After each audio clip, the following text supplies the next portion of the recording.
notifying John Deere right now. If you do that, we're putting a 200% tariff on. The evolving dynamics between John Deere, a titan in agricultural machinery, and President-elect Donald Trump have garnered significant attention, reflecting broader themes in trade policy, corporate strategy, and the intricate balance between globalization and domestic economic interests.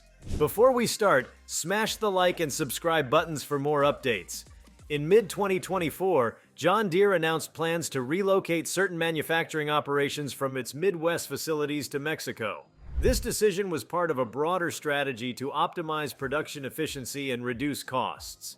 Specifically, the company intended to transfer the production of some models of skid steer loaders and compact loaders to its long-standing facility in Mexico, operational since 1952. This move aimed to free up U.S. factories for more complex, high-value manufacturing tasks. However, this announcement coincided with the layoff of approximately 600 employees in the Midwest, raising concerns about domestic job losses. Reacting to John Deere's decision, Donald Trump, during a campaign event in Pennsylvania in September 2024, issued a stark warning. He threatened to impose a 200% tariff on John Deere products manufactured in Mexico and imported into the United States if the company proceeded with its relocation plans. Trump's stance was rooted in his broader economic policy to deter U.S. companies from offshoring jobs and to protect American manufacturing. He stated, "I am just notifying John Deere right now that if you do that, we are putting a 200% tariff on everything that you want to sell into the United States." John Deere responded to Trump's threats by emphasizing its commitment to U.S. manufacturing. The company highlighted that since 2019, it had invested over $2 billion in American factories, and that more than 75% of its U.S. sales were of products manufactured domestically. The relocation of certain operations to Mexico was portrayed as a strategic move to enhance efficiency, allowing U.S. plants to focus on more complex manufacturing processes. Deere also noted that less than 5% of its U.S. sales were of products manufactured in Mexico, aiming to downplay the potential impact of the proposed tariffs. The business community and economic analysts expressed concerns over Trump's proposed tariffs. Billionaire investor Mark Cuban criticized the idea, labeling it as insane, and cautioning that such measures could harm an iconic American company and lead to increased costs for consumers. Cuban argued that imposing steep tariffs on American companies moving production abroad while maintaining lower tariffs on foreign manufacturers like those from China could inadvertently make foreign products more competitive in the U.S. market.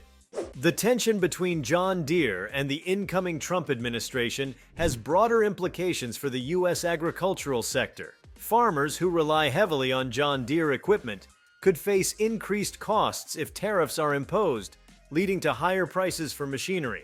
This scenario is particularly concerning given the existing financial challenges in the farming community, including low commodity prices and high input costs. The potential for increased equipment costs adds another layer of uncertainty for farmers already navigating a volatile economic landscape. Another contentious issue between John Deere and the federal government is the right to repair movement. In January 2025, the Federal Trade Commission (FTC), along with the states of Illinois and Minnesota, filed a lawsuit against John Deere. The suit alleges that the company restricts farmers' ability to repair their own equipment, forcing them to rely on authorized dealers, thereby increasing costs and causing delays during critical farming periods. John Deere has dismissed the lawsuit as meritless, asserting that it supports customers' rights to maintain and repair their machinery. The political climate has also influenced corporate policies on diversity, equity, and inclusion (DEI). In the face of mounting conservative activism against DEI programs, several U.S. companies, including John Deere, have reevaluated their initiatives. At John Deere's annual shareholder meeting, a proposal to limit the company's DEI efforts was overwhelmingly rejected, with only 1.3% of votes in favor. This outcome reflects a broader trend of investor resistance to curtailing DEI programs, even as political pressures mount. As President-elect Donald Trump prepares to assume office, the relationship between his administration and major corporations like John Deere will be pivotal in shaping the U.S. economic landscape. The interplay between protectionist trade policies and corporate strategies aimed at global competitiveness presents a complex challenge. The outcomes of these interactions will significantly impact not only the companies involved, but also the broader economy, affecting employment, consumer prices, and the overall health of the manufacturing and agricultural sectors. The situation between John Deere and President-elect Donald Trump encapsulates the intricate balance between corporate decision-making and national economic policies.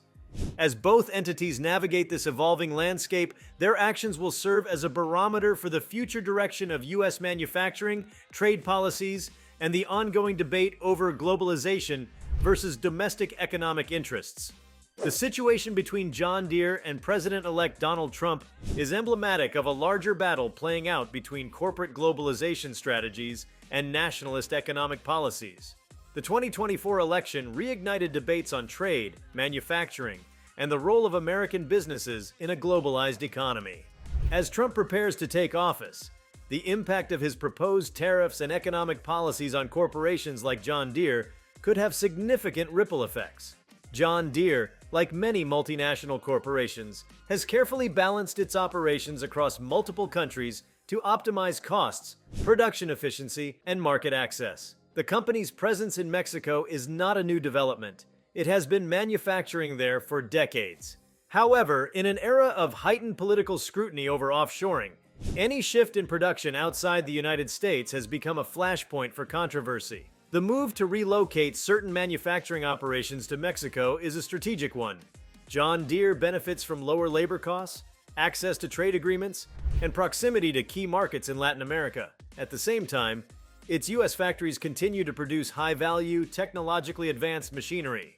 The company's argument is that a diversified production strategy strengthens its global competitiveness, ensuring that it can provide high-quality equipment at competitive prices. However, Trump's hardline stance against companies shifting jobs abroad complicates this approach. His proposed 200% tariff would effectively eliminate any cost advantage John Deere might gain from moving production to Mexico. If enacted, the tariffs could force the company to rethink its strategy, either by keeping jobs in the U.S. at higher costs or by seeking alternative ways to maintain profitability without passing excessive costs onto consumers. Trump's threats against John Deere must be understood in the context of his broader economic policies. His administration has historically taken an aggressive stance on trade, implementing tariffs on China and renegotiating trade agreements like NAFTA, which was replaced with the USMCA United States-Mexico-Canada Agreement. These measures were designed to encourage companies to manufacture in the U.S., but they also created friction with major American corporations. If Trump follows through on his threats against John Deere, other companies may also come under scrutiny. The fear of sweeping tariffs could prompt multinational corporations to reconsider their supply chains and production locations. However, businesses do not make such decisions lightly. The complexity of modern manufacturing means that abrupt changes can lead to higher costs, supply chain disruptions, and unintended economic consequences. For John Deere, tariffs on its Mexican-made products would put it in a difficult position. The company would either have to absorb the increased costs, pass them on to farmers, or shift production back to the U.S. under potentially less favorable conditions. The question remains whether such protectionist policies will ultimately benefit American workers or create new economic challenges. Farmers, one of Trump's strongest voter bases, are caught in the middle of this economic battle. On the one hand, many support Trump's America First policies and want manufacturing jobs to remain in the U.S. On the other hand, the agricultural industry heavily relies on affordable, high-quality machinery, much of which is produced by companies like John Deere. If Trump's tariffs significantly increase the cost of John Deere equipment, farmers could struggle with rising operational expenses. Agricultural equipment is already a major investment, with high-end tractors and combines costing hundreds of thousands of dollars. Any additional costs due to tariffs could force farmers to either delay equipment purchases or turn to alternative brands, potentially even foreign competitors. Ironically, while Trump's policies are aimed at supporting American workers, they could inadvertently harm the agricultural sector by making farming equipment more expensive. Farmers, who are already dealing with fluctuating crop prices, supply chain disruptions, and high input costs, may not welcome additional financial burdens. Beyond John Deere, Trump's strong rhetoric on trade has historically influenced corporate decision-making. During his first term, major companies, including Ford and Carrier, altered their plans in response to Trump's pressure to keep jobs in the U.S. It remains to be seen whether John Deere will change course or push forward with its existing strategy despite the political risks. If John Deere does reverse its plans to move production to Mexico, it would signal that Trump's economic approach is still highly effective in shaping corporate decisions. However, if the company resists and absorbs the tariff costs, it could set the stage for a prolonged standoff between the private sector and the federal government. The incoming Trump administration may also use other policy tools beyond tariffs to pressure companies like John Deere. Tax incentives, government contracts, and regulatory measures could all be leveraged to either punish or reward businesses based on their adherence to Trump's economic vision. If you like this video, please give it a like and subscribe to our channel. Also, leave your comments below and tell us, what are your thoughts on John Deere's situation with President-elect Trump? We want to hear from you. Thank you for watching, and see you next time.